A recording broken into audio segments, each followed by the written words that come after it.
Agora que nós estamos juntos outra vez, vamos nos amar, vamos dar as mãos, agradecendo em prece a Deus a oportunidade que nos deu.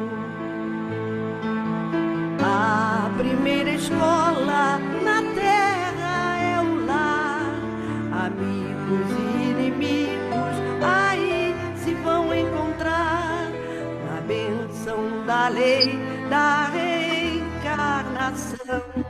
Aprendem que são todos irmãos.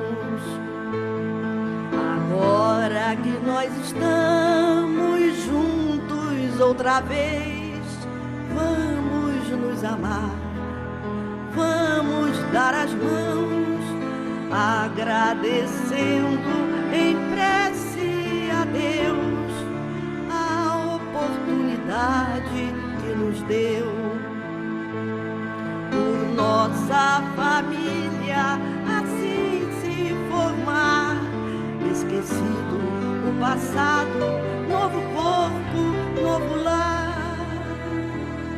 Até que vivamos juntos a suprema lei, amai-vos uns aos outros como eu sempre vos amei. Amai-vos uns aos outros como eu sempre vos amei.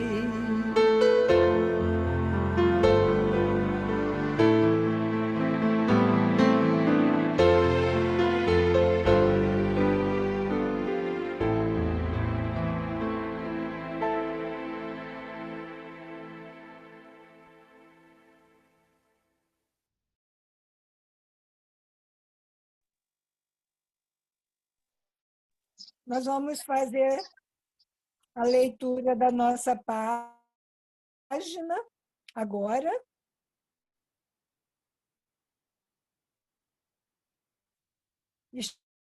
Está no livro Pão Nosso, é a mensagem com o título Em Família. Tem uma citação, tem uma fala de Paulo, que é da primeira epístola a Timóteo, capítulo 5, versículo 4. Aprendam primeiro a exercer piedade para com a sua própria família e a recompensar seus pais, porque isto é bom e agradável diante de Deus. E Emmanuel, através da psicografia do Chico Xavier, vem tecer os seguintes comentários sobre essa fala de Paulo, que a luta em família é problema fundamental da redenção do homem na Terra. Como seremos benfeitores de 100 ou 1000 pessoas se ainda não aprendemos a servir 5 ou 10 criaturas? Esta é a indagação lógica que se estende a todos os discípulos sinceros do cristianismo.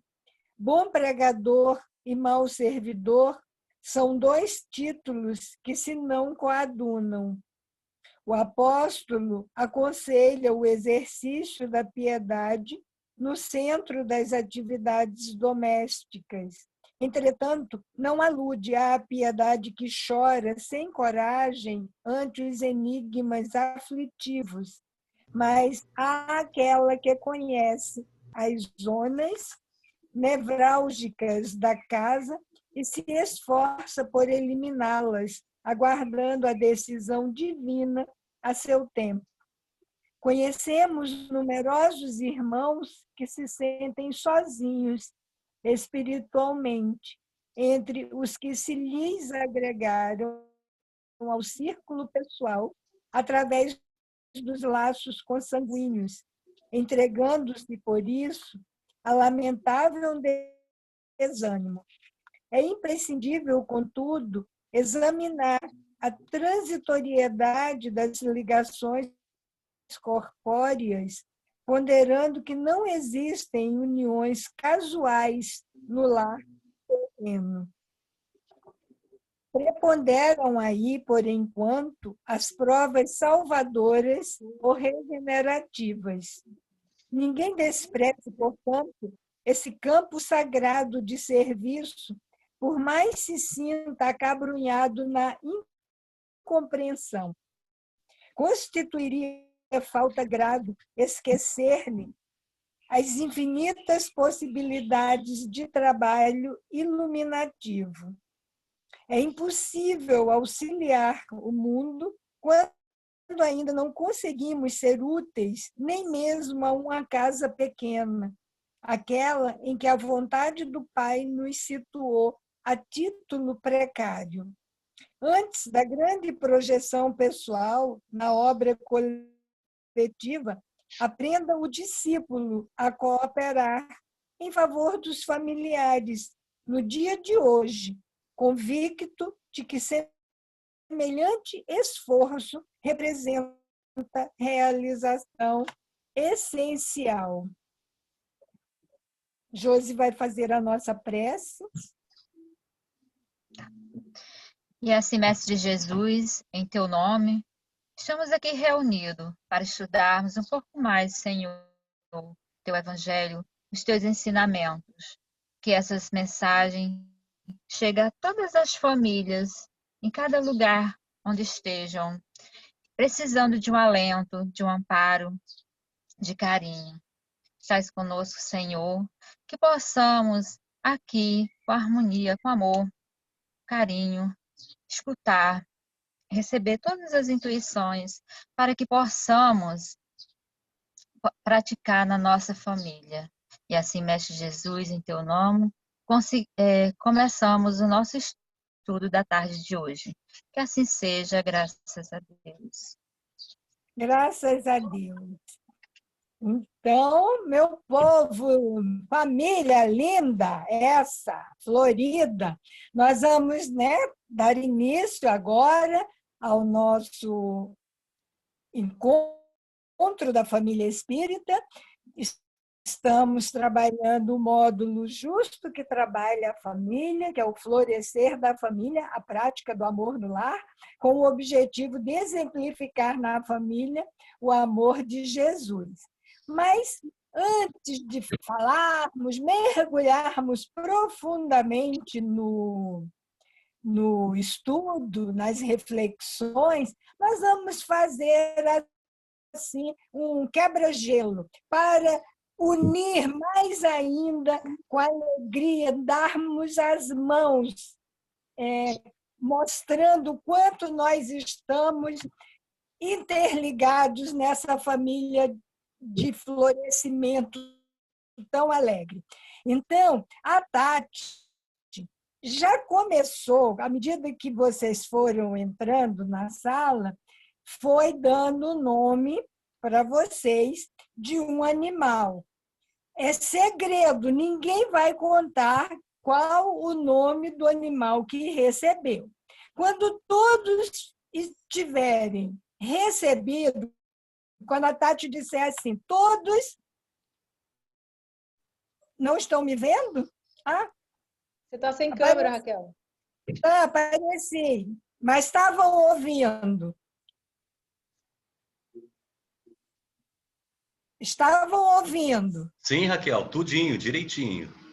Ah, sim. Então, quando a Tati me der o sinal de que todos já receberam o nome do seu animal, eu vou fazer aqui um sorteio para saber qual o animal. Ó, a sacolinha aqui para saber qual o animal que foi sorteado. Aquele que eu disser o nome do animal sorteado vai fazer um cumprimento para nós do grupo com a voz daquele animal. Ficou bem entendido? Por exemplo, faz de conta que o nome que eu tirei aqui da sacolinha foi Vaquinha. O dono, quem tiver com o nome da Vaquinha, vai nos cumprimentar dizendo mu. Todo mundo compreendeu? Acho que é melhor todo mundo abrir o microfone, né, para ver? Sim, sim, Raquel. É melhor, é melhor. Todo mundo, É melhor, porque é uma coisa. todo mundo de microfone. Oi. Vaquinha holandesa, brasileira ou portuguesa? Eu só conheço a brasileira. Todo mundo de microfone aberto, quando eu disser já. Não é para ter vergonha, ninguém, está todo mundo em família. Eu vou começar. Todo mundo já recebeu, Tati? Todo mundo recebeu. Eu fui mandando conforme elas foram entrando. Raquel, só uma dúvida. Raquel, só uma dúvida. É para cumprimentar, é um cumprimento normal com a voz do bicho, certo? Não entendi. Entendeu? Não precisa dar boa tarde, não precisa dar olá, não precisa não. É só fazer. Não estou ouvindo. É só fazer, por exemplo, se for a vaquinha, mu! Se for o cachorro, au, au! Eu achei que fosse cumprimentar imitando o bicho. Tá, agora entendi. É cumprimentar sim. Você vai. Qual é o cumprimento da vaca? Mu. Se for um cachorrinho, au, au, au. Entendeu? Posso começar? Posso começar o sorteio? Pode. Todo mundo de microfone aberto. Só um minutinho, Raquel. Olha, vó Marisa com o microfone fechado. Joyce com o microfone fechado, tudo bem. Fátima Conceito com o microfone fechado. Tem alguns com microfones fechados ainda. Ô, Rony, eu vou fechar o seu por conta do ambiente onde você está, tá ok, querido? O resto... Pessoal, a Fátima está ouvindo a gente, mas ela está trabalhando, ela não pode participar, que ela está dando o alimento para a senhora, tá? Entendi. Mas os demais os demais compreenderam, vão ficar todos de microfone aberto e eu vou começar, vou sortear, pode ser? Todos de microfone aberto, menos a Fátima. 1, 2, 3 e já! Gato! Miau! Miau! Eu tinha certeza que seria pra mim. Miau, miau. O que eu falei, Gabriel? Era todo mundo, né? Miau. Eu tinha certeza. Tô falando miau aqui na rua, tô falando miau na rua. Caramba! Muito top, muito top. Miau, miau, no meio da rua, miau. Todo mundo recebeu. Quer mais miau? Podem fechar os microfones.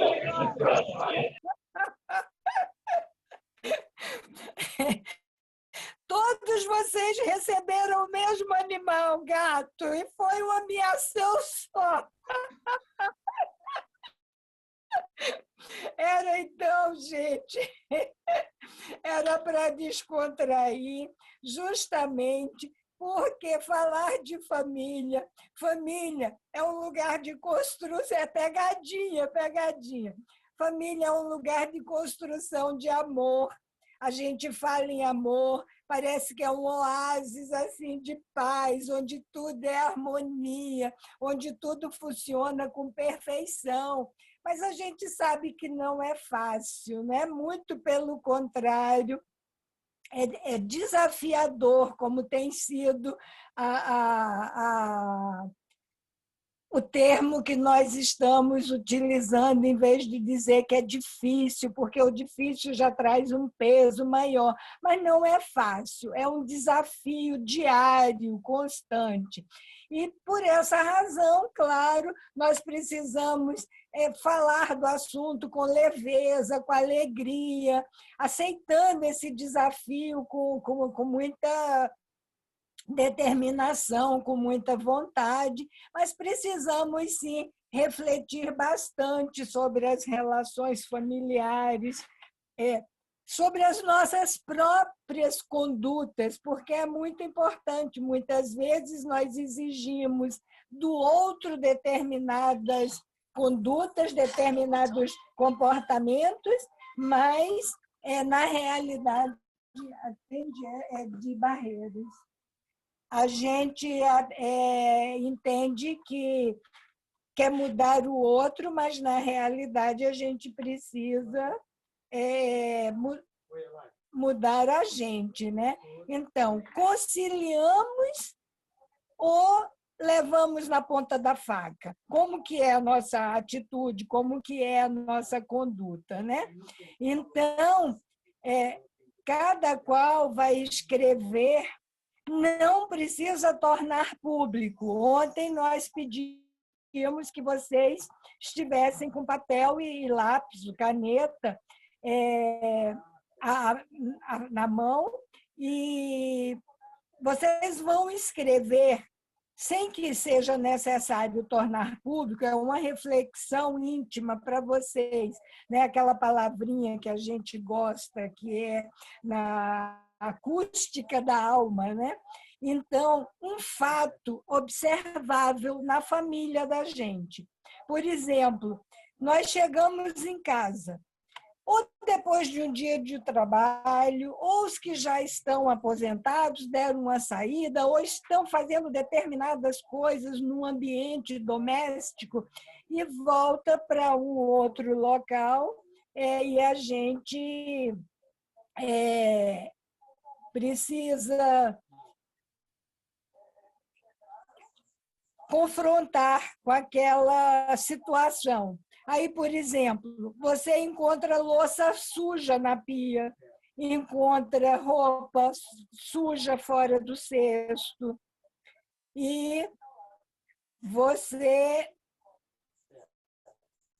se depara com aquilo. Nós vamos chamar isso de fato observável. Aquilo que, ao você se deparar na situação doméstica, com uma coisa que te dá um tranco, que deixa naquele ponto ali, lembrando de quarta-feira passada, quando a mãe vira monstro.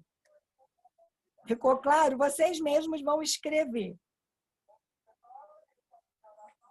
o que é esse fato que vocês observam. Pode botar aí com as palavras de vocês.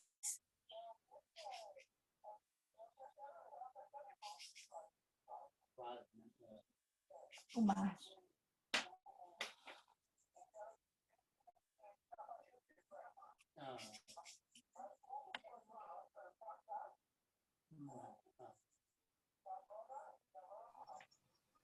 Aí, à medida que vocês forem escrevendo, eu vou fazendo algumas questões, eu, a Tati, a Josi, o próprio Luciano. Por exemplo, esse fato, ele se repete com frequência?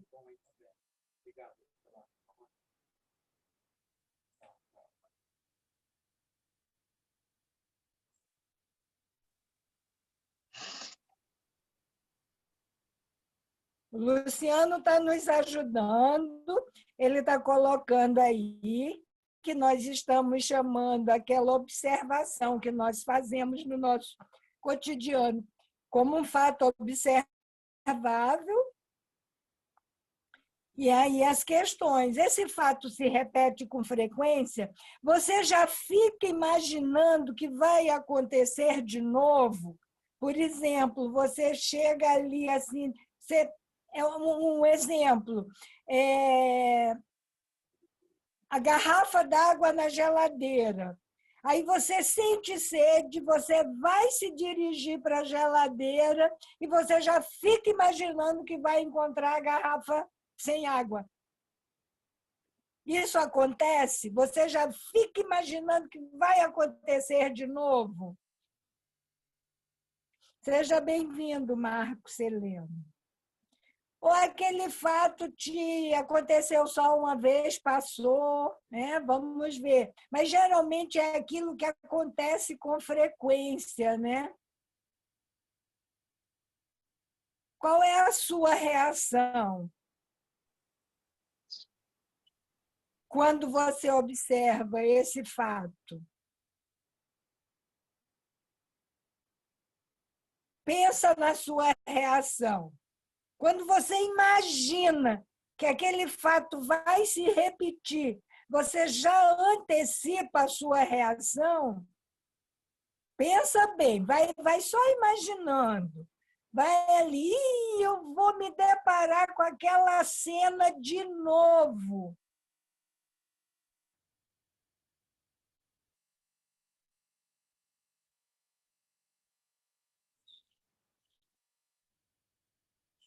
Eu vou ver que alguém escreveu no chat alguma coisa. Rapidinho, Raquel. Seleno, eu coloquei no privado para você, para te atualizar do que estava acontecendo, tá? Isso, Tá quase tá tudo no chat para acontece. você.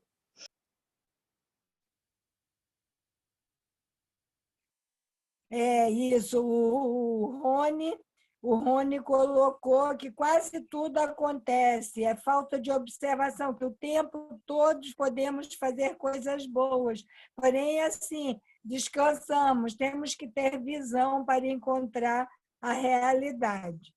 Pois é, mas é justamente como é com os filhos. Às vezes é um irmão que mora com a gente, às vezes é com o marido, às vezes é com a esposa. Então, Josi e Tati querem fazer alguma pergunta, botar uma pimenta? Raquel, eu tô com o microfone fechado, o Felipe está interrompendo o tempo todo. Desculpa. Sim. Tem alguma colaboração aí para fazer nisso?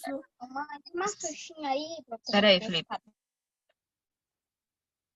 Tati, quer Diante fazer de tudo alguma isso, qual colaboração? é a solução que a gente acha mais viável? Ou já tentou alguma solução e não deu certo?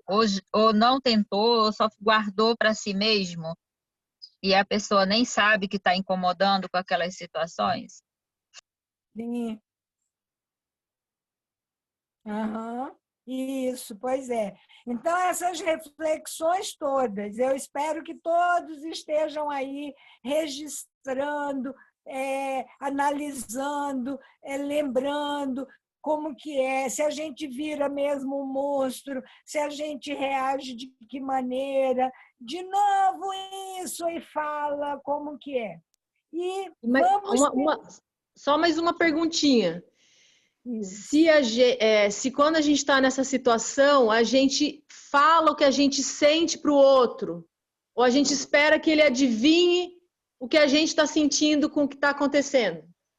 Beleza, excelente pergunta, Tati, maravilha.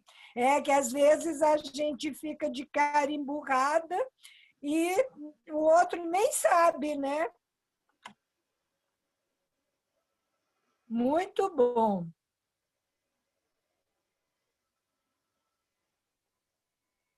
Muito bom. A reação do Rony é velada. Vê se o outro manda uma letra e vê se o outro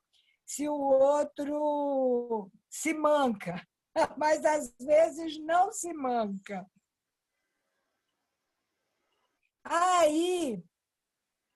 E aí? A gente refletiu sobre esse fato. A gente pensou na pessoa que geralmente comete esse fato. Vamos ver agora, escrever o que nós estamos chamando, bem bonitinho, numa estratégia de ação. O que é que eu vou fazer? Olha, a estratégia de ação do Rony foi dizer que era mandar uma letra ali, ver se o outro se manca. Será que funciona isso? Vamos ver o que fazer para solucionar aquilo. já teve uma contribuição, a Isa. Eu e o Cláudio adotamos o seguinte sistema. Quando estamos zangados com algo, ficamos em silêncio. Uma vez que o outro percebe, deixa um ou outro quieto, até um de nós tomar a iniciativa e falar. Falamos. Muito boa contribuição. Quem quiser compartilhar, fique à vontade. Nós pedimos para que fosse, né, uma coisa, porque é íntimo, é individual, mas quem se sentir à vontade de colocar, não tem problema. A Camila quer falar. Pode, Raquel, já falar? Pode, aqui pode. Um minutinho, Raquel, não vou tomar muito tempo, não. Eu percebi, estou até conversando com o Gabriel aqui, e a gente era aberto aqui em casa, ninguém esconde nada de ninguém. Uma das coisas que me irrita profundamente é quando mexem nas coisas que eu organizo e não colocam no lugar, ou perdem ou estragam. Aí, na hora que eu penso que eu vou chegar em casa, eu vou em tal lugar, e que a coisa não vai estar lá, eu já fico muito nervosa. E essa situação repete sempre. E com ele também, mesma coisa. Ele está aqui participando do estudo comigo. E a minha ação em relação a isso é tentar bloquear meu psicológico para que eu resolva de uma forma mais pacífica e não ter xingo nem briga. Muito bom. Muito a Cláudia Fogaça também quer falar, Raquel. Pode ir deixando. Estou controlando o tempo. Então, eu moro sozinha há muitos anos, né? Muitos anos mesmo, coisa de 30 anos. É o que eu adoro, né? Eu adoro ficar comigo. Acho até não conseguiria morar com mais ninguém, não, porque eu sou muito chata. Bom, então, tudo que está sendo relacionado aqui, eu estou relacionando ao meu trabalho, né? Porque eu fico muito, né? No trabalho. Então, fui pensando assim em alguma coisa e assim eu quando vejo algum fato, né, observado, eu verifico aquilo, converso com a pessoa, explico para ela, né, assim ensino, né, o que está errado ali, alguma coisa assim, né? Eu explico, ensino, e quando eu vejo que é uma pessoa que vai fazer uma coisa recorrente, eu aviso antes, entendeu? Em alguns momentos torna-se chato, né? Porque você está sempre prevendo, né? Mas não sei. Eu fico medindo, né? Às vezes eu falo, às vezes a pessoa, né, não faz, às vezes faz, né? Mas eu me antecipo para que eu não fique mais chateada, entendeu? Agora, é isso. Isso, ótimas colaborações, porque assim, nós falamos na família consanguínea, mas claro que família é a família no ambiente profissional, é a família na casa espírita, é a família na sociedade, porque nós já estamos trabalhando a ideia da família universal, a família espiritual. Então, toda a nossa reflexão, claro que começa, como nós estamos mais voltados nessas 3 quartas-feiras para a família consanguínea, que é a primeira escola, é onde a microsociedade, onde os hábitos são fortalecidos, criados, fortalecidos. Então, nós precisamos refletir nesse ambiente mais fechado. Mas, claro, no ambiente de trabalho, isso ocorre com muita frequência, de alguém chegar e pedir para mexer no papel, tirar. Às vezes, nós temos os nossos hábitos de apontar nossos lápis, deixar a caneta de cor, porque vai fazer um detalhe ou outro, aí um pega, não coloca no lugar, pega um grampeador emprestado, algo de sua mesa, de alguma coisa assim. Isso já foi mais rigoroso. Hoje em dia, os próprios locais de trabalho já estão assim socializando mais. Não tem o meu material. É uma coisa que é meio comum e um usa, o outro usa. Aí imagina quanto isso exige de respeito, de atenção pelo outro, mais do que nunca, né? Então, são exercícios assim. E na casa acontece muito, porque é o local onde nós encontramos. A Tati está falando que a casa dela é um constante espiral de conflitos.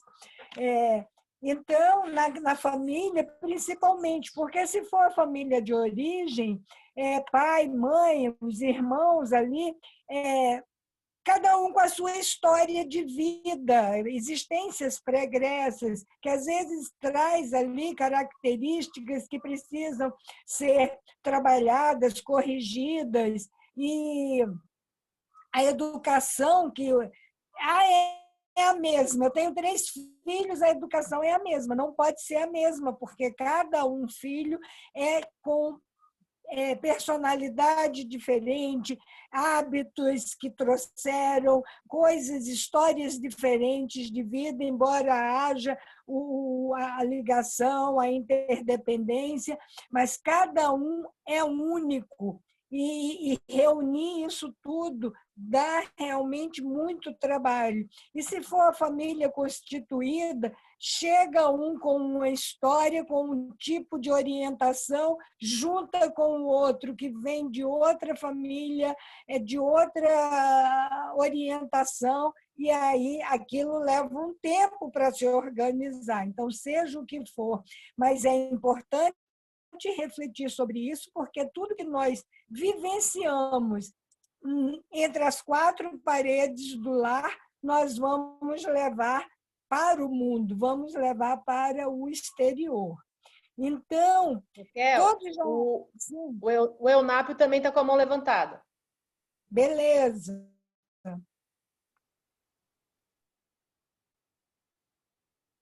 Pode falar? Pode. Bom, boa tarde, pessoal, tudo bem?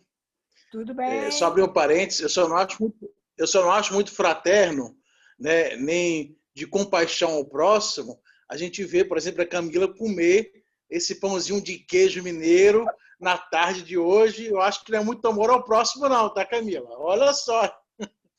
Não, gente, mas ainda bem que eu não estou vendo. Ainda bem, Deus é bom. Mas olha só, eu acho que eu acho que há um misto interessante na minha vivência em família, aqui dentro de casa, com um pouco da Marisa e com um pouco da Tati, né? E às vezes no silêncio, quando eu sei com minha esposa, ou então a Letícia que está com 13 anos agora, a gente começa a perceber, né, que estão com a pá virada, digamos assim, né? Acordou, dormiu de calça jeans, né? E tá assim, eu tento brincar, porque eu sou bem brincalhão mesmo, para poder melhorar o ambiente, né?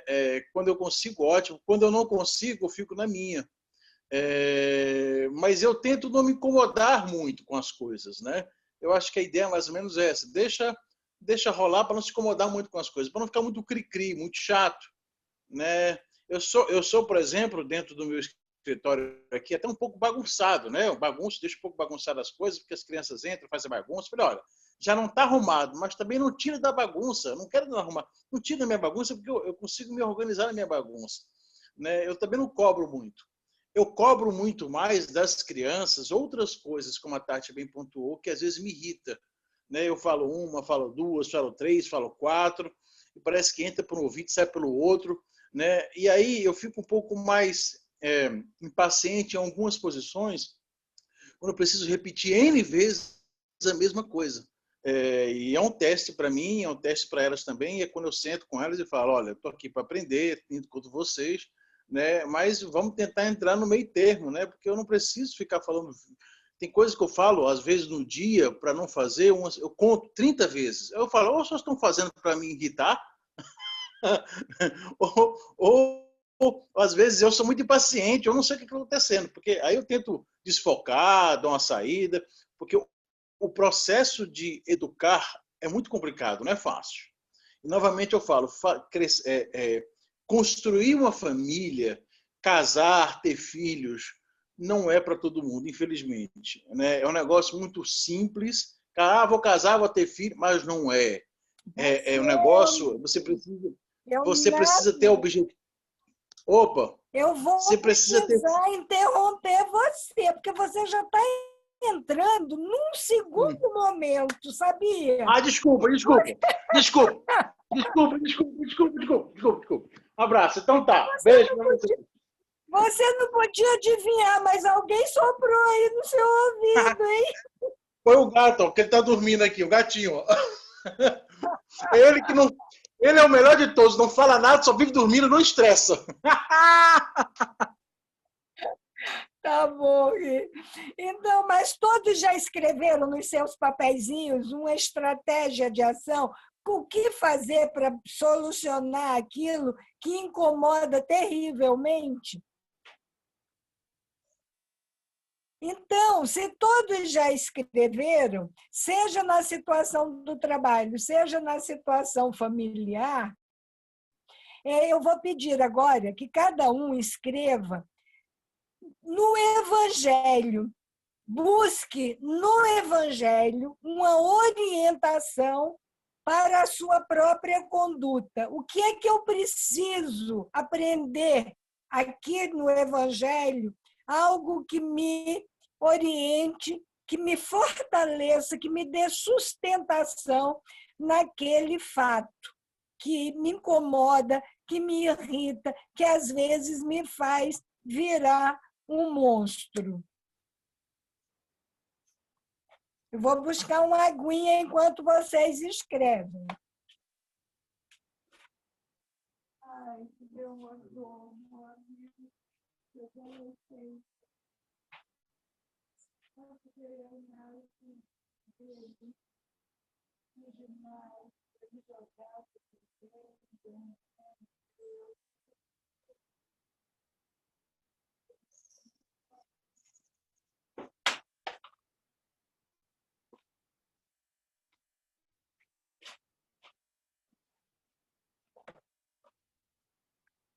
Escreveram?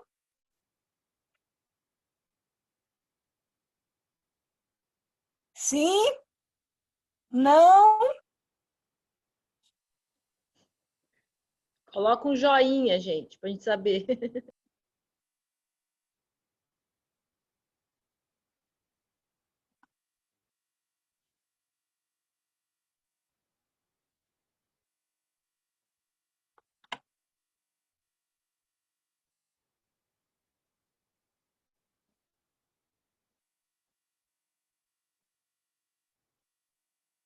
Posso seguir? Quem quer falar?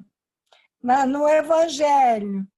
Por exemplo, eu vou relatar, enquanto vocês não se animam a falar de novo, eu conheço uma pessoa que tinha muito esse fato observável dela, era chegar em casa do trabalho e a roupa, o marido chegava também do trabalho e ele nunca conseguia colocar a roupa suja no cesto de roupa. Ela ia lavar a roupa e ela nunca sabia se aquilo estava limpo, se estava sujo. E ela dizia, coloca no cesto, porque eu já vou saber se está sujo ou se não está. E aí, um dia, ela não falou nada, porque não aguentava mais, já não falou mais nada. Aí pegou a roupa que estava espalhada pela casa, botou numa sacola e levou para doação. E assim ela fez durante um tempo. Tudo que era roupa que ela encontrava espalhada dele, ela botava numa sacola, levava e doava. Até que chegou um dia que ele, ué, cadê minha roupa? Não tinha roupa para ele sair para trabalhar. Ela disse, eu dei. Eu cansei de pedir para você dizer se era limpo, se era suja, mas... E aí foi uma confusão. Eu não sei dizer, estão juntos até hoje, mas de que jeito que estão, eu não sei. Mas eu sei que a roupa foi doada, alguém se deu bem, porque eram roupas novas, boas, e aí tiveram que comprar roupas novas, e a solução, a estratégia de ação dessa pessoa foi essa forma drástica e provavelmente não teve no Evangelho, não encontrou no Evangelho a orientação para a própria conduta dela, né? Então, já que vocês continuam quietinhos, diga. Eu já escolhi aqui também. A minha opção aqui, que está no Evangelho, que é o capítulo 9, o item 7, a paciência. É o que eu venho tentando treinar o tempo todo. Está difícil, mas é o que eu venho tentando treinar, me colocando na posição que é o seguinte, como eu treino, né, para poder passar pelas coisas que eu não gosto, as outras pessoas da família também devem fazer o mesmo para poder passar pelas coisas que eu faço que eles também não gostam. Então, é isso que me dá força de entender. Pô, eu também não sou todo certinho. Também faço coisa que incomoda. Então, naquela hora que chega aquela coisa que realmente eu já não aguento mais falar, que ultimamente eu não tenho mais explodido, e eu explodia muito, eu tenho pensado muito nisso.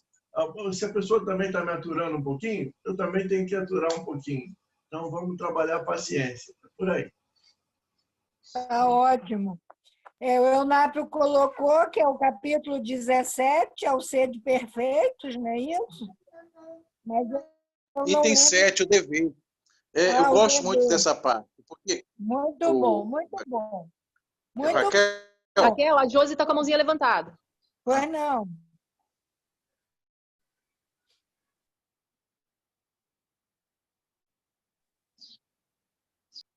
Fala, Josi.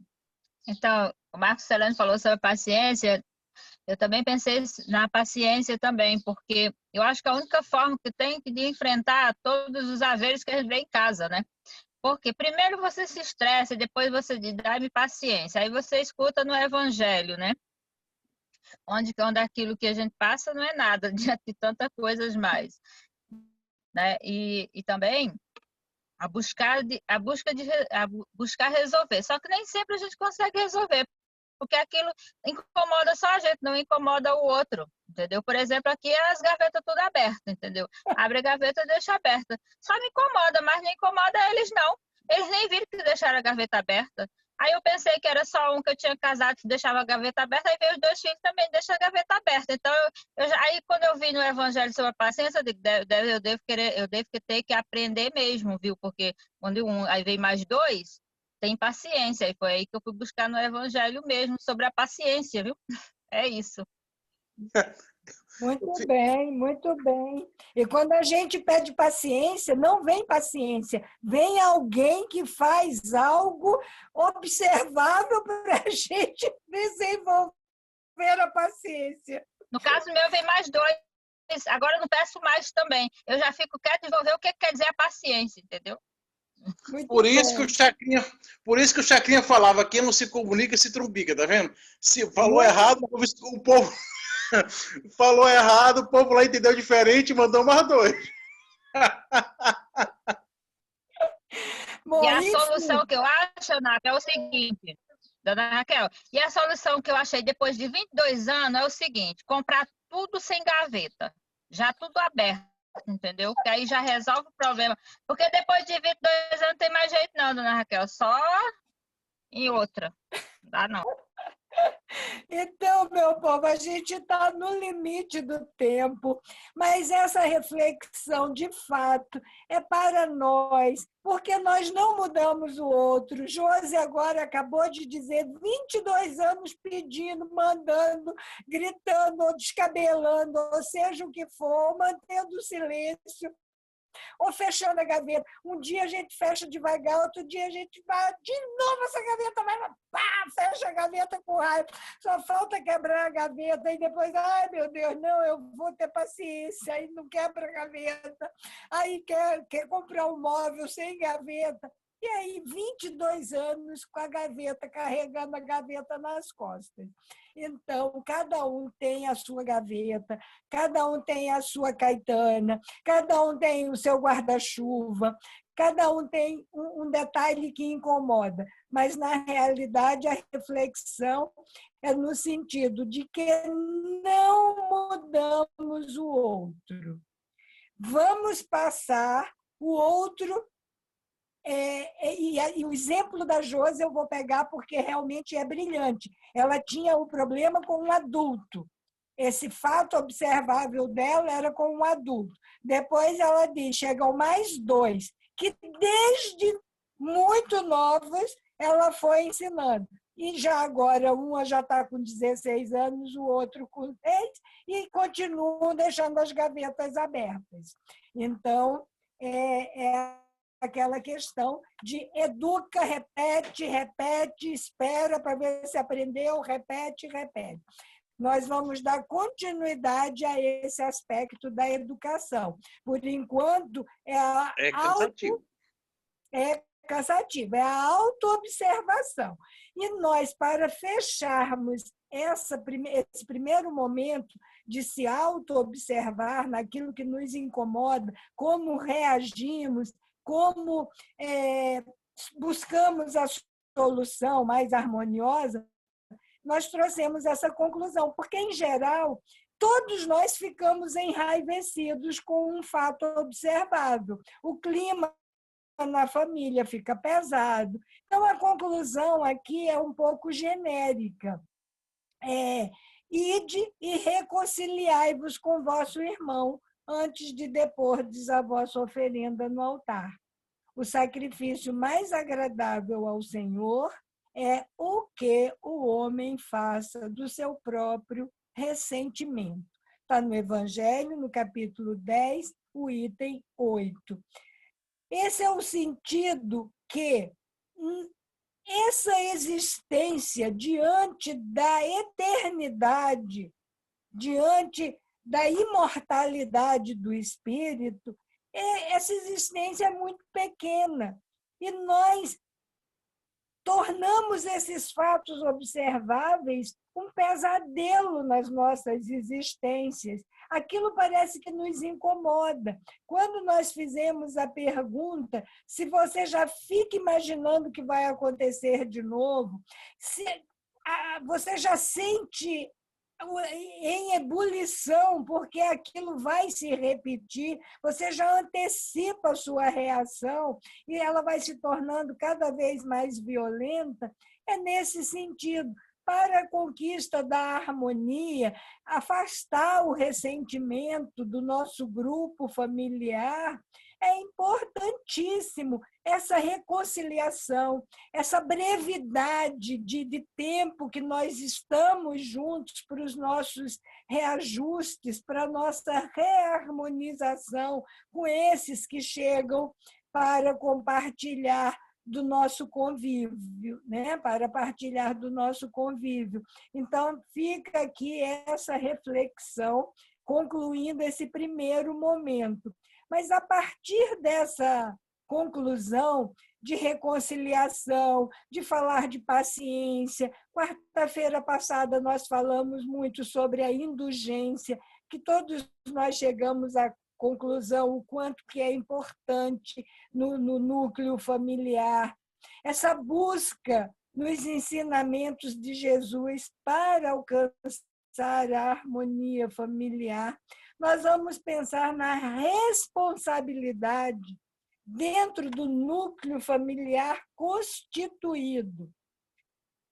Nós temos a família de origem, de onde nós viemos, e saímos dessa família para nos unirmos a outro ser e constituímos um novo núcleo. Então, claro que a nossa formação na nossa família de origem, ela deve ser levada em conta, porque tivemos orientações, recebemos, enfim, refletir se os que cuidaram de nós se cumpriram o seu papel, né? Mas e agora nós? Qual é? Por isso que o Eunápio estava entrando na questão da educação, a Letícia, ele começou a falar, né? E aí eu disse, não, vamos deixar para daqui a pouco. Para agora, nesse momento, nós pensarmos nisso, na nossa responsabilidade junto, dentro, fazendo parte desse núcleo, dessa família que nós constituímos. Trazendo para vocês a questão de O Livro dos Espíritos. Melhor Certo, Raquel. Entramos agora nesse ou ainda permanecemos no anterior? Nas questões reflexivas, você está nelas, né? Isso, já dei o pontapé inicial. Agora nós vamos colocar a questão 582 do Livro dos Espíritos. Que às vezes trava aqui, eu fico um pouco enrolado. Tá. Pode-se considerar como missão a paternidade, e aí nós vamos estender essa paternidade não apenas aos laços consanguíneos, mas que ela venha pela adoção, que ela venha através de um sobrinho, que ela venha através de um vizinho que a gente cuida, de um aluno que a gente tenha, de alguém que a gente exerça essa função, que a gente tenha a oportunidade de falar sobre a nossa missão. Nós podemos considerar como missão a paternidade? Gostaria de ouvir vocês. Vou passar logo para o Eunápio, que ele estava entrando nessa seara. E que ele, quarta-feira passada, perguntou se era para obrigarmos a levar na evangelização. Pode ser, Eunápio? Raquel, você costurou perfeitamente. Antes de tudo, meus parabéns. Né? Você está costurando muito bem o seu tema, né? Só uma curiosidade, acho que você falou semana passada, a sua vida profissional trabalha com a parte de pedagogia empresarial, não trabalha? Trabalhei. Fascinante. Eu acho que, só abrir um grande parênteses aqui, eu acho que a parte de pedagogia empresarial, ela ainda está muito difusa no Brasil, né? Mas tem um campo enorme, muito grande, é um trabalho muito bonito, né? É um trabalho que, na realidade, na prática, é um trabalho interno dos empregados, digamos assim, que deveriam ser feito dentro de casa, né? Aí as pessoas costuram... É de evangelização, mesmo. Isso mesmo. Mas deixa eu dar um parênteses. Eu acho interessante, quando eu comentei sobre isso, sobre realmente ser pai, ser família é para todo mundo, falei, todo mundo pode, né, tentar se arvorar, né, a fazer o núcleo familiar por escolha, porque a gente nasceu naquele ali, entre aspas, digamos assim, com a escolha meio esquecida, né? Vamos dizer assim, né? Eu vou colocar entre aspas, né? A partir do momento que a gente constrói uma família, a escolha é consciente, digamos assim, né? Consciente nossa, daquela encarnação, né? Deixa eu ir para um local onde o Wi-Fi está melhor, um momentinho. Então, partindo-se disso, a gente precisa entender o fato de construção familiar. E precisa ter paciência. Precisa muito ter... por isso que eu gosto daquele tema do dever. Porque o dever, ele é justamente isso. Ele passa pela capacidade de perdão, de paciência, mas sem perder, né, a firmeza. Sem perder a firmeza, sem perder o foco, o objetivo. Eu quero ser paciente com minhas filhas, tento ser o máximo que eu posso, dentro dos meus erros, mas também não posso, em hipótese alguma, passar a mão, ou em hipótese alguma mostrar para ela que a realidade da vida é completamente diferente. Isso é um trabalho diuturno e é cansativo. É um trabalho tanto meu, de construção da minha individualidade, né? Passando pelo personagem de pai, e eu sei também que é a construção delas. Eu chego muito para as minhas filhas, a de 13 principalmente, que é mais tranquila, porque a Laura, você já conhece, que eu já falo para vocês que ela responde o tempo todo, é uma criança que dá um sorriso, de cativa, mas também ela tem posições, convicções dela muito forte, né? E aí eu preciso de um trabalho, eu e minha esposa, da gente conversar e tudo mais. E eu chego às vezes para a Letícia e falo, olha, a minha responsabilidade de manter você, digamos assim, vai até uma determinada idade. Daquela idade diante, você precisa se manter sozinha. Mas a nossa relação pai e filha vai permanecer sempre. Mas eu não vou poder cuidar, né, digamos assim, nem afetivamente, nem economicamente, nem financeiramente, o resto da sua vida.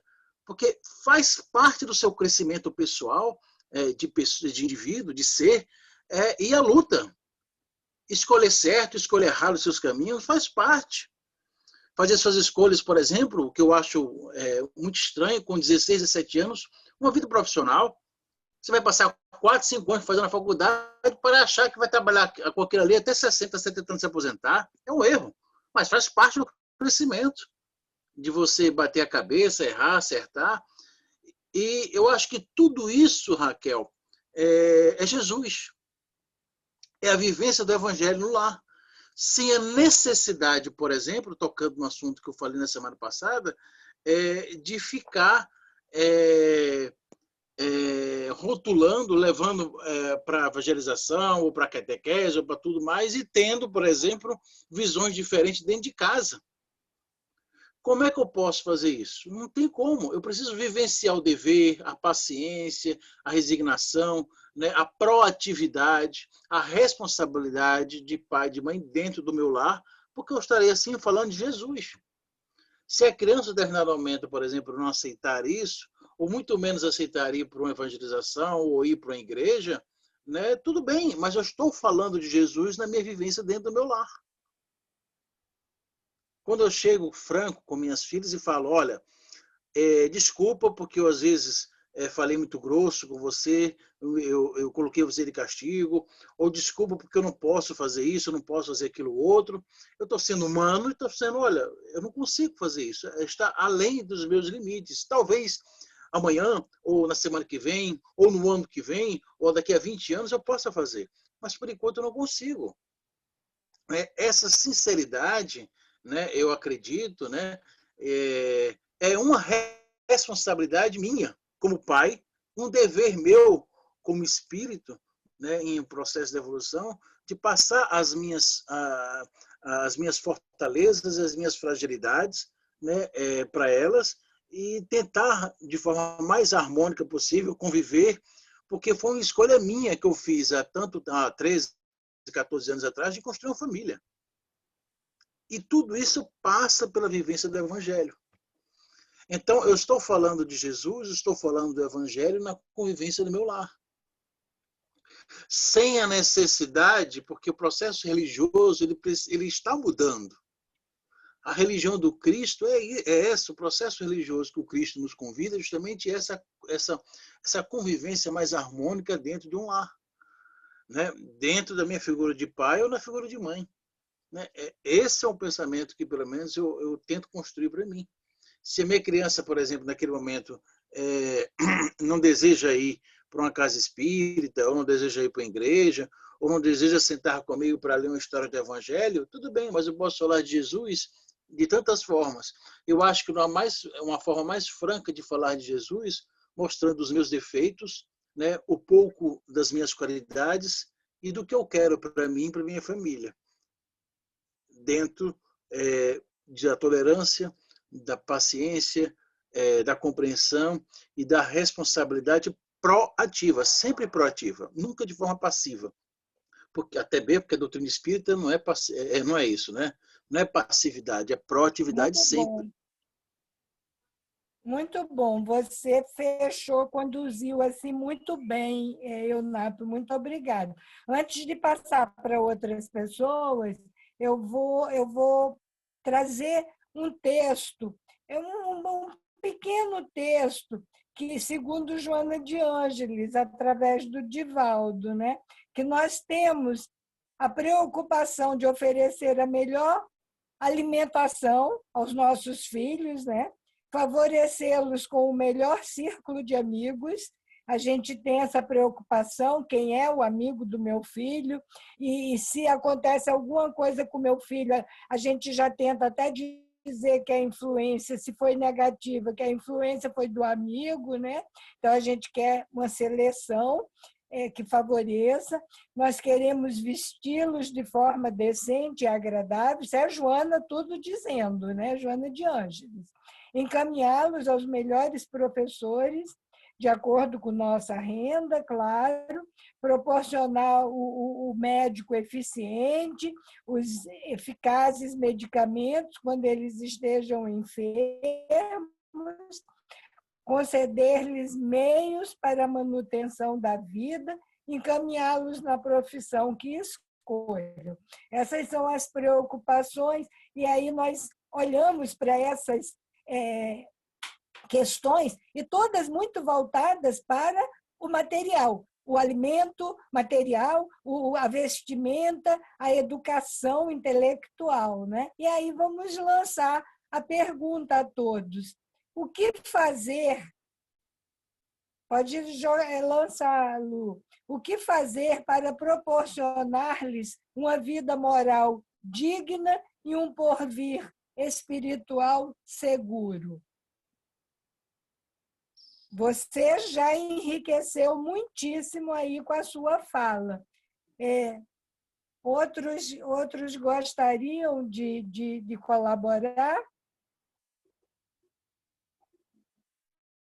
Raquel, essa Diga-me. segunda pergunta, a gente responde ela com apenas uma palavra. Exemplo. Exemplo. Porque ela também interfere na primeira pergunta. Porque eu acho que a missão de pai é dar exemplo, a missão de mãe é dar exemplo. Porque dizem por aí que é difícil educar. Difícil não, é trabalhoso.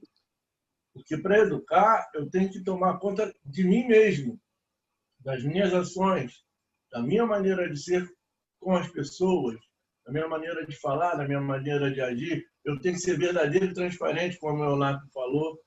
Os meus filhos têm que saber das minhas fraquezas, têm que saber dos meus pontos fortes. Temos que sentar para conversar. Isso tudo faz parte de uma exemplificação de vida. Quando você exemplifica a vida, vocês também vão estar levando evangelização para a criança, e ela vai crescer e vai acompanhar esse caminho. Porque ela vai ver verdade em você. Seja no pai, seja na mãe, seja no tio, seja no educador, seja quem for. Né? E por isso, eu acho que a coisa mais fácil para fazer é o exemplo. Seja você o exemplo. E aí está tudo feito. Beleza, muito bom. Ótima colaboração. Eu gostei Maria disso. Raquel. Só um pouquinho, tomar conta de mim mesmo. Diga, Tati. A Camila está com a mão levantada. Tá bom. Pode falar, Camila. Pode concluir, Raquel. Estou te ouvindo. Pode terminar, depois eu vou emendar.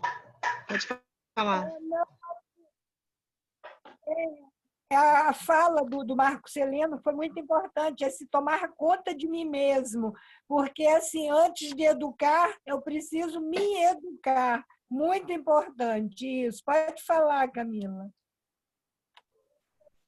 Exatamente isso, porque quando a gente se educa, a gente passa um bom exemplo para as pessoas, entendeu? Mas o contrário, a gente sabe que muitas vezes acontece também, né? Às vezes os filhos presenciam muitas coisas negativas vindo dos pais, coisas erradas, e eles crescem nessa atmosfera de erro, de coisa esquisita, e isso pode prejudicá-los psicologicamente durante a vida. Né? Por isso que a gente tem que se policiar. Era só isso. Tá ótimo. Tá ótimo. Alguém mais para a gente ir caminhando, porque ainda tem uma tarefa. Então, gente, olha só aqui. Só um momentinho, que a Cláudia botou aí, que nem sempre se educa com exemplo. Tem alguns bem complicados. Vou fazer aqui uma complementação. É que se você não dá o exemplo, você não pode cobrar. Você só pode cobrar se você dá o exemplo. Como é, por exemplo, que eu posso chegar para o filho meu e dizer para ele, você não vai beber, se ele me vê todo dia tomando uísque e tomando cachaça. Eu não posso cobrar. Como é que eu posso dizer, olha, você não pode pegar esse dinheiro que não é seu se ele me vê ficando com o troco errado a mais?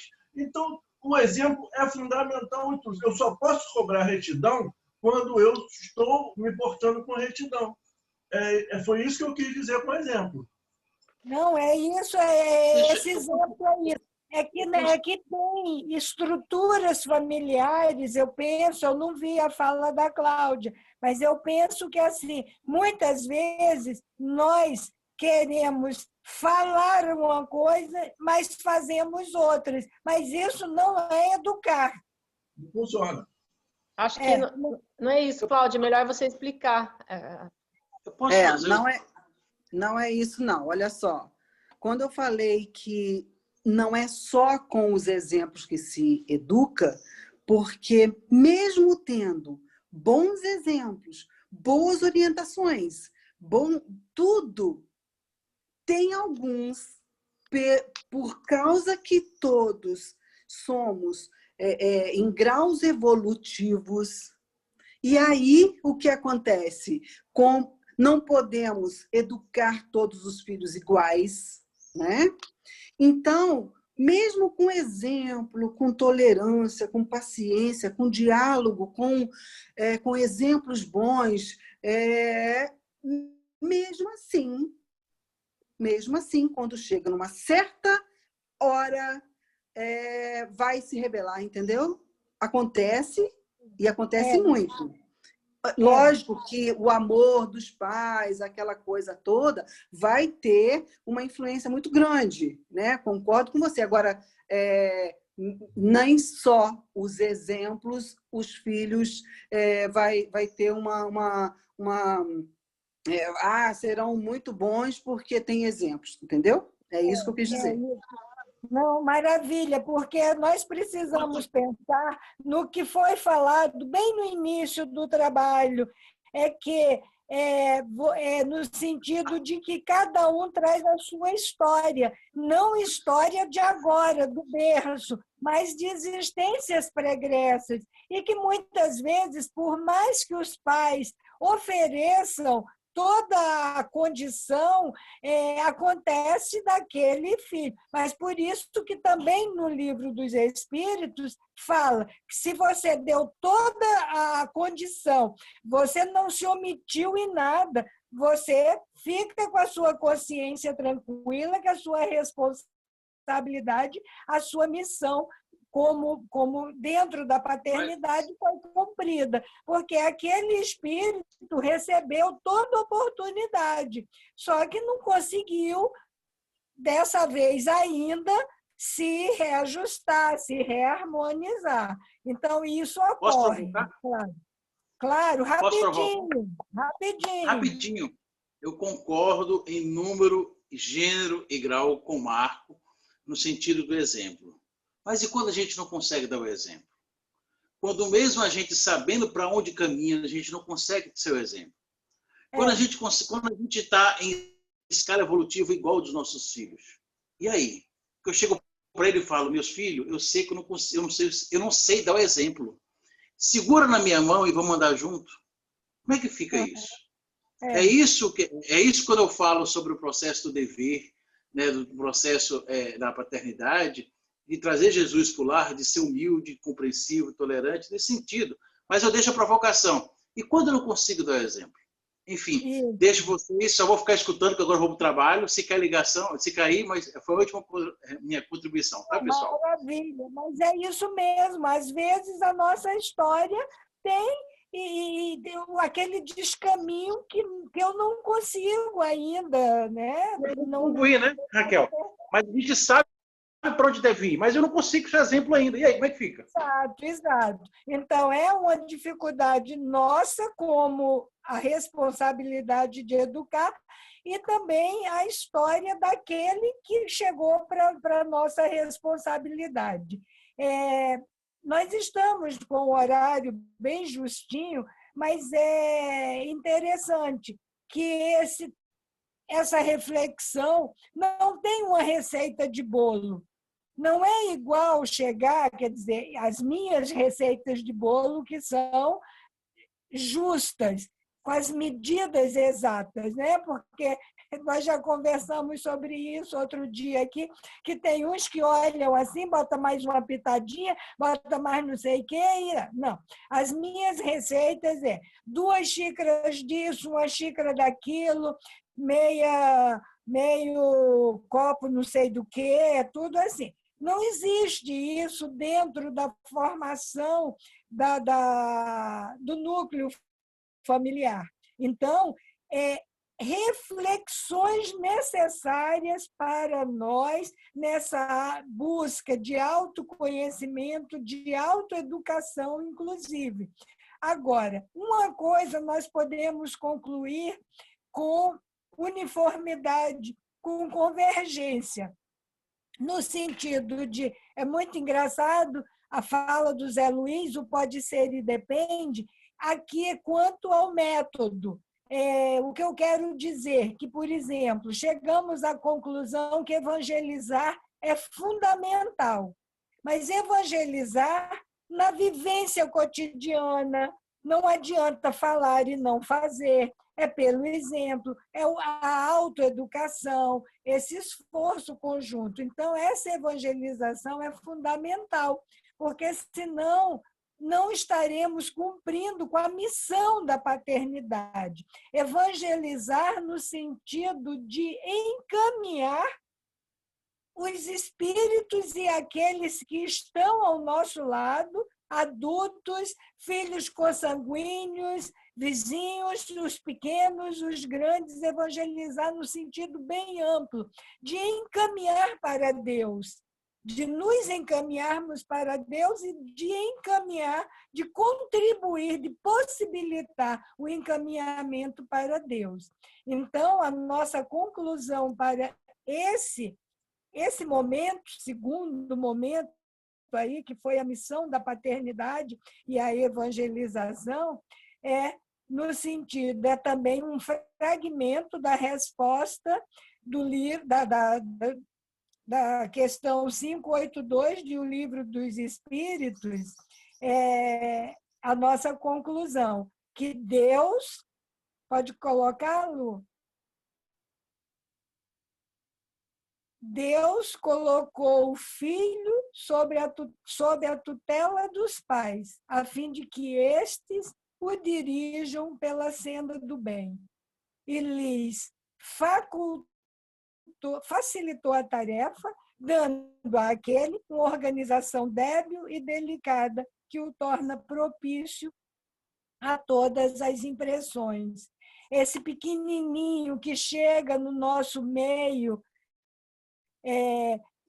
uma gracinha que encanta todo mundo e que está ali pequenininho e que nós vimos no Evangelho, no simples, né? no simples de coração, essa facilidade, está aberto para aprender, está aberto para receber os ensinamentos. Mas que ensinamentos vamos levar?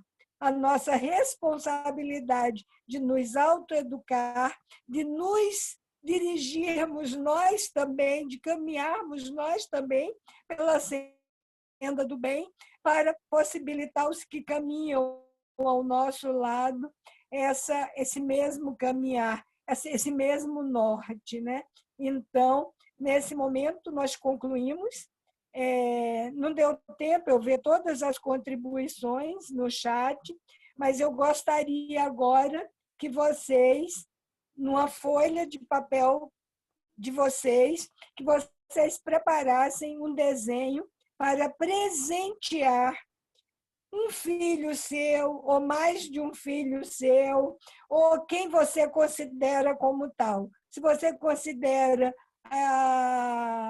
o seu colega de trabalho, mas prepare agora um desenho com esse sentimento de caminhar junto, com esse sentimento de ser também responsável pelo crescimento espiritual de alguém, por essa paternidade que é universal, esse conjunto de elementos que são tão desafiadores para nós.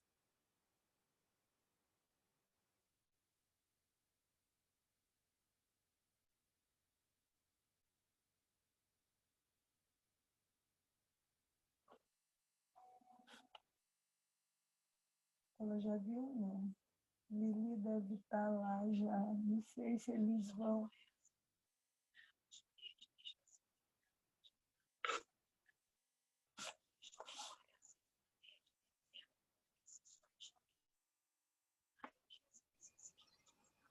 Como eu cheguei aqui meio atrasado, meio correria, eu estou sem papel.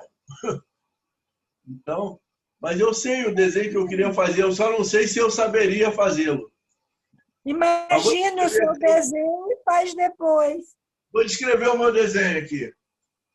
Imagine uma areia na praia, tá?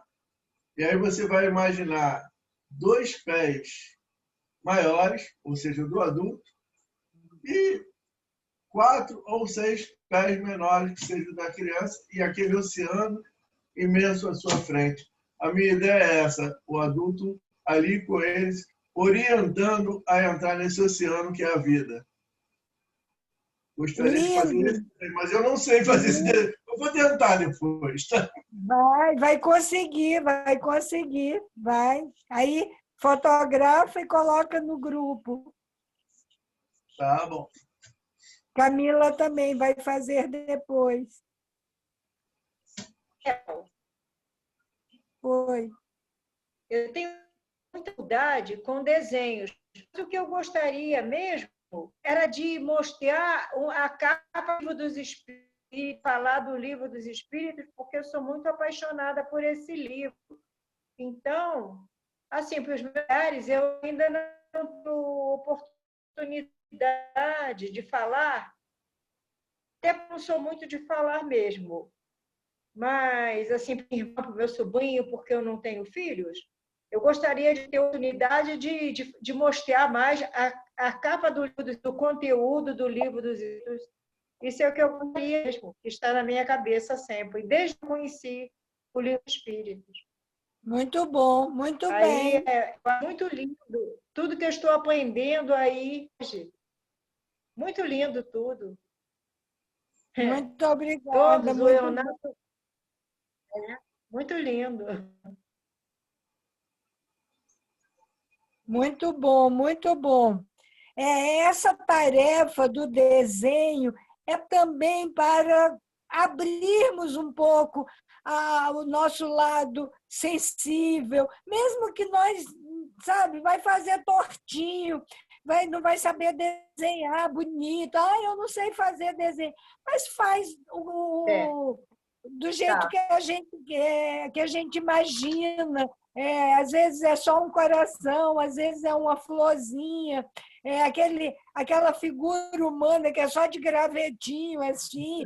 Mas é o sentimento da gente na hora que a gente consegue expressar. Né? Todos concluíram? Entendi.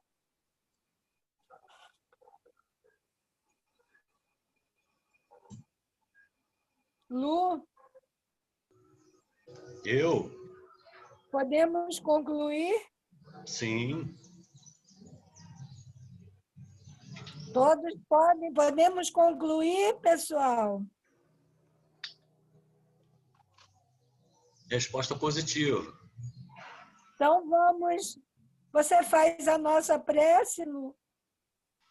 Faço. Só um minutinho, só encostar a janela aqui.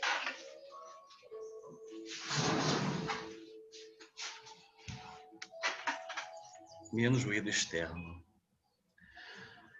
Ai. Nossa, como são agradáveis essas tardes, né? Esses encontros vespertinos, onde a gente fala espiritês sob a égide de Jesus, né? É tão bom trazer, como o Renato colocou, trazer Jesus para casa, né? Para o nosso lar.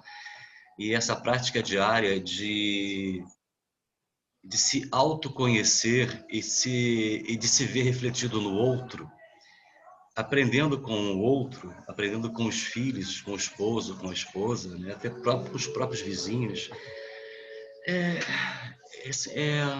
nos faz refletir acerca da nossa vida, né? Da importância que cada um de nós tem sobre a vida do outro e em relação ao outro, e vice-versa também, né? E é tão bom a gente saber que o pensamento de Jesus, dele próprio, está irradiado aqui entre nós, nesse momento, e sempre que nós pensamos nele, nós nos conectamos nele. E toda vez que a gente ama um pouquinho mais, a gente se aproxima mais desse amor que Jesus tem por nós. É um fluxo e um influxo. É uma ida, né? É uma expansão e um feedback, ou seja, um retorno muito maior do que aquilo que nós projetamos para o alto, né? Para a espiritualidade, para os nossos companheiros.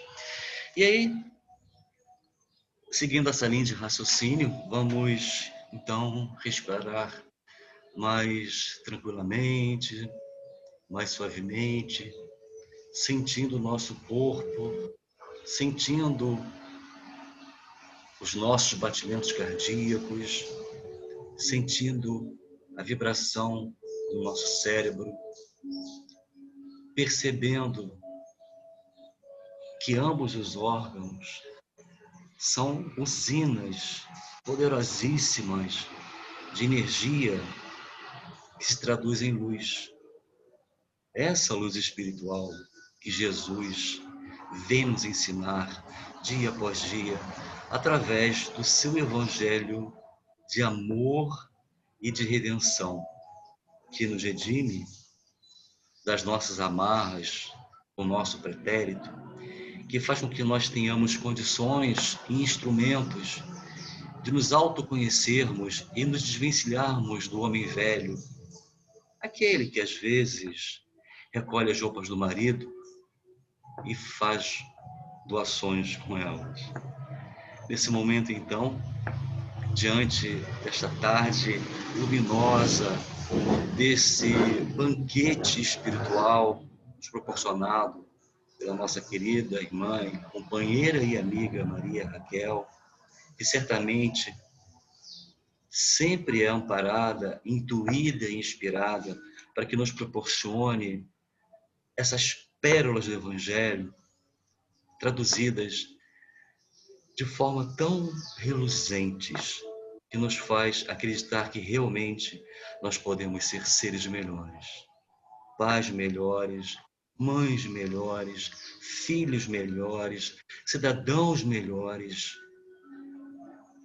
Essa capacidade que Jesus tem de nos ensinar o que é o amor, saindo da poética do amor literário e compreendendo, através do conhecimento e do sentimento, o que é esse amor maior, esse amor que transcende os liames familiares, os laços consanguíneos, as relações profissionais, as relações sociais, esse amor que cobre a todos nós, que nos envolve e que nos interpenetra e que nos interconecta uns com os outros. E assim, esse amor, metaforicamente transformado numa linha que vai nos costurando uns aos outros de uma forma luminosa, de uma forma envolvente, de uma forma que nos eleva numa condição superior àquela que nós estamos experienciando no momento. Bendita doutrina espírita. Obrigado, Jesus, mais uma vez por estar entre nós, através dos seus prepostos, dos seus anjos tutelares, que inspira os nossos anjos guardiões, os nossos mentores, que tentam e certamente estão conseguindo nos manter no caminho do bem. Na seara do Mestre, na vossa seara, Senhor, pela porta estreita, porque temos certeza que, a despeito de todas as vicissitudes e além das nossas idiosincrasias, certamente amanhã seremos seres melhores. Se conosco, Senhor, hoje e sempre. Que assim seja. Graças a Deus. Graças a Deus. Graças a Deus. O Luciano me faz chorar toda vez que ele faz essa oração. Para a gravação, para a gravação.